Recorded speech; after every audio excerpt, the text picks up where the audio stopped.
This is the NARWAL Freo Z10 Ultra robot vacuum, and my very first impression was simple. It looks serious about floors. I've used a lot of robot cleaners, and most of them either vacuum well and mop casually, or mop well and forget the rest. This one tries to do both, with real hardware behind it, not just buzzwords. Key features that jumped out at me right away are the dual RGB cameras with AI obstacle avoidance, the mop extend arm that reaches into edges and corners, hot water mop washing in the dock with automatic drying, and a tangle-free brush system paired with a claimed 18,000 pascals of suction. On paper, it's a powerhouse. I was skeptical about the suction figure and curious about the software, but I went in with an open mind. Design and feel is premium. The robot itself is a round puck in a soft gray that blends in nicely with stainless and modern furniture. The finish is smooth, and the shell feels sturdy. The lid closes with a confident snap. It sits a bit taller than some bots, at about 4.3 inches, which matters for low couches and toe kicks. The base station is the star of the show, and also the space hog. It's wide, deep, and heavy, with two large water tanks inside, one for clean water, one for dirty, and a 2.5-liter dust bag. The lid has a small touchscreen, and there's a child lock if you need it. The dock fully swallows the robot when it parks, which looks neat and also helps keep noise down. If you're in a small apartment, measure your space. This dock is not shy. From my experience setting it up, it's straightforward but picky about Wi-Fi. It only supports 2.4 GHz, so if you're on a mesh system, you may need to temporarily force your phone onto 2.4 GHz during pairing. Mapping was fast thanks to LiDAR, which is a spinning sensor that measures distance with lasers and builds a floor plan. The app instantly gave me a clean 3D map, and I named rooms and set keep-out zones without a tutorial. The dual RGB cameras plus onboard AI chips handled my chaos test. Shoelaces, charging cables, pet toys, and a lone sock. It recognized them and drove around them smoothly without bumping first. Pet mode actually notices my dog strolling into frame and steers with extra distance so it doesn't startle him, and that small courtesy matters. Vacuuming is where my early doubt came in. 18,000 PA sounds wild. Quick explainer. PA is a pressure rating for suction. Higher is not always better if the brush and airflow aren't engineered to use it. On my hard floors, tile, LVP, and sealed hardwood, it picked up dust, crumbs, and hair beautifully on the standard setting. The edges looked cleaner than usual because the side brushes and the edge swing motion push debris in, and the roller actually grabs it. On rugs, it auto-boosts power and lifts the mop pads by about half an inch, so they don't drag. On low-pile rugs, general debris was fine, but embedded grit and heavy particles didn't lift as well as the number would suggest. In my opinion, the raw suction figure oversells what it can do on carpet. It's not bad, just not a deep carpet specialist. Mopping is a different story. It's the best part of this machine. You've got two spinning pads that press down with 8 newtons of force. If that number means nothing, think of it as firm, consistent pressure that mimics a hand scrubbing. The dock washes those pads with hot water, typically in the 104 to 140 degree Fahrenheit range, and finishes with a hotter rinse, then dries them with warm air so they don't smell. On dried coffee near the fridge and an old ketchup dot under the bar stools, it worked in one pass where my last bot needed 2. The mop extend arm is clever. It swings and physically pushes the pad into the baseboard line and under toe kicks. That's where a lot of robots miss. And here I could actually see a clean edge instead of a faint gray outline. Dirt Sense, which is NARWAL's idea of letting the robot check how dirty the pads and water are, triggered a remop in my entryway after a rainy day. I didn't have to tell it. It just went back over the muddy spots until the water read cleaner. Noise is pleasantly low. The run tone is a soft whoosh rather than a whine, and the dock's self-emptying and mop washing cycles sound damped. I took calls in the next room without needing to mute.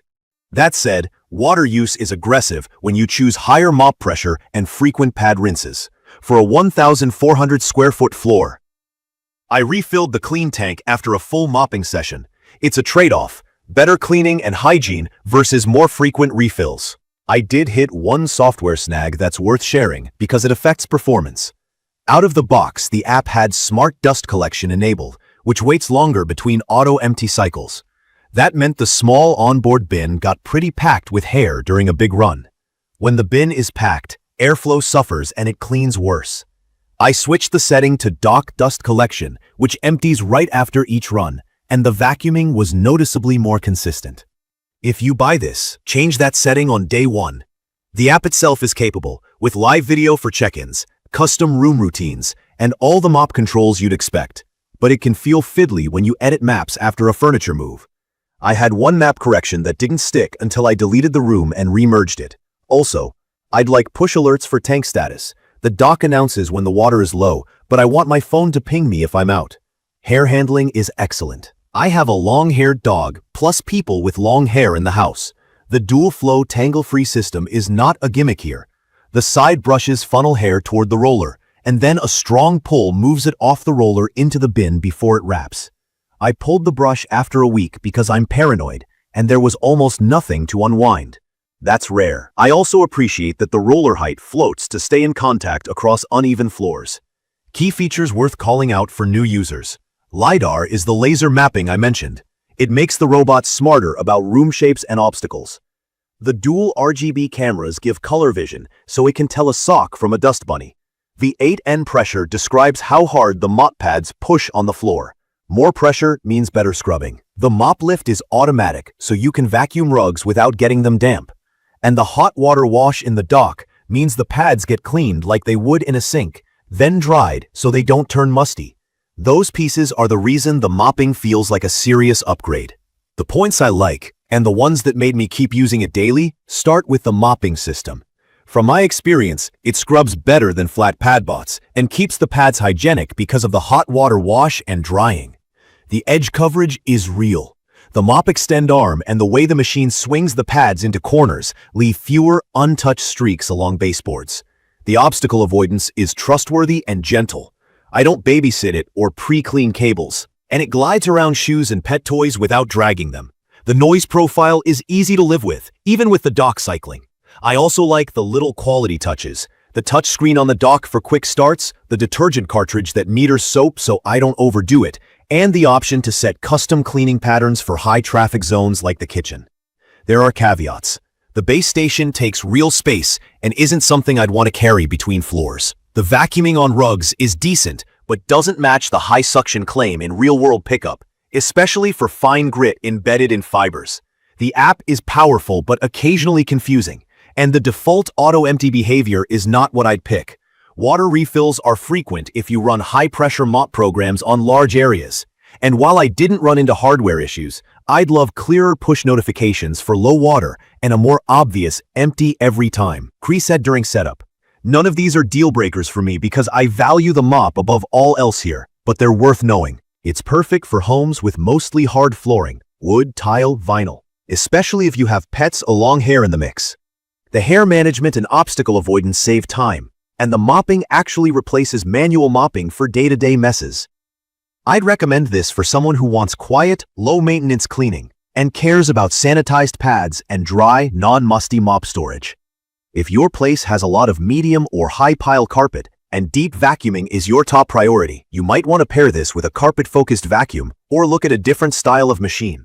In my opinion, NARWAL focused its engineering on mopping, edge reach, and avoidance, and it shows. The vacuuming is solid on hard floors and just okay on carpets, which aligns with what I felt after a week of mixed surface runs.